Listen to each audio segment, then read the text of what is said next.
full-grown lions laying feet away, and they're unbothered. But a lion cub approaches, and they scatter. To understand this scene, we're going to have to go back a little bit further to understand the making of a predator.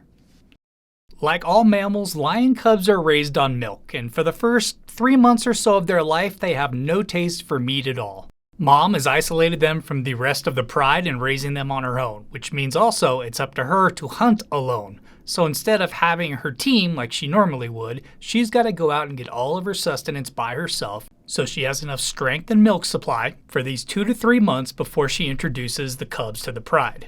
In the first 1 to 3 weeks, the cubs aren't very mobile, they're just developing their senses at this point. So if they have to leave their den location for any reason, the mom has to carry the cubs one by one from the old location to the new one, all while keeping watch for predators because this makes her vulnerable in this situation also.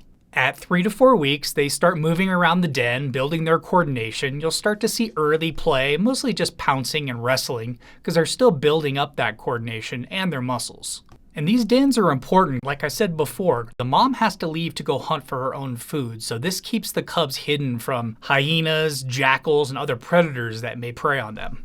And that's also the reason for all the spots that you see here. You can tell these two are probably a couple months old.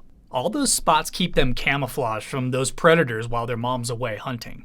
So while they just want milk and to play, mom has to try to keep her eye out for herds of animals moving past that may have a wounded member that she has a better chance of catching by herself. With her pride, she's got about a 50% success rate in a hunt. By herself, it's about 20. So scavenging becomes an option also. But at about 2 to 3 months, that's when the real making of a predator begins. This is when the mom introduces the cubs to the pride, and they start learning all the skills they're going to need for the future. This is also when they'll be introduced to their father for the first time. Some male lions are a little bit more tolerant than others for the cubs' play and climbing all over them. Some just want their distance. After being introduced to the pride at 2 to 3 months old, everything from now on has a survival purpose to it. Even at this young age, they're brought on the hunt to learn stalking, prey selection, technique, teamwork, everything they'll need in the future. And from these observations, even their play becomes purposeful. Hiding, stalking, pouncing, it all mimics the things that they see the adults do while they're observing the hunts. But when on patrol with the adults, what happens to the cubs when the chase actually starts? This is where their spotted camouflage comes back into use. The adults will take the cubs and hide them in a safe spot before the pride starts their chase. And it's after one of these successful hunts that these lion cubs get a taste of their first meat, usually between 3 to 6 months old.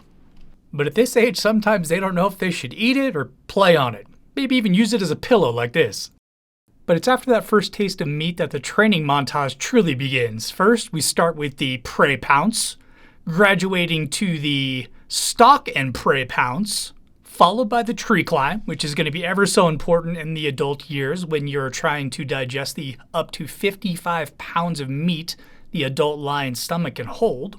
Then there's the trying to take down larger prey practice, which is important and why lions hunt in packs. Then we have the how a larger animal can kill you if you're not careful. And then we have playing with sticks. I'm not sure how this one's useful. Then we have look out for prey, followed by finding the highest point possible to look for said prey. Don't mind the termites. And more sticks again. This looks innocent, but it's really important. It's about manners and how to interact within the pride. But this one's the most important. Lions have eyesight that is adapted for the night. So all of these lessons need to be applied at night when they do most of their hunting. Which brings us back to our very first clip. Wildebeest aren't as smart as the zebras they're often seen following, but they can read predator body language. And with the lions laying down, they felt no threat. But once one of the members got up and started walking towards them, that alerted them. The cub in this scenario was just training like we've seen before, and the reason the lions didn't attack is it's the middle of the day. They're designed to hunt at night, and in the heat of the day, and if they haven't identified a wounded member of the prey species, they'll just stay still. It's not worth the energy. It's this typical nocturnal hunting by lions that's actually driven cheetahs to become day hunters. Unfortunately, cheetahs' incredible speed has lots of downsides. You could check that video out right here. Or if you want to learn how zebras' stripes make them almost invisible to lions, you can check that video out here.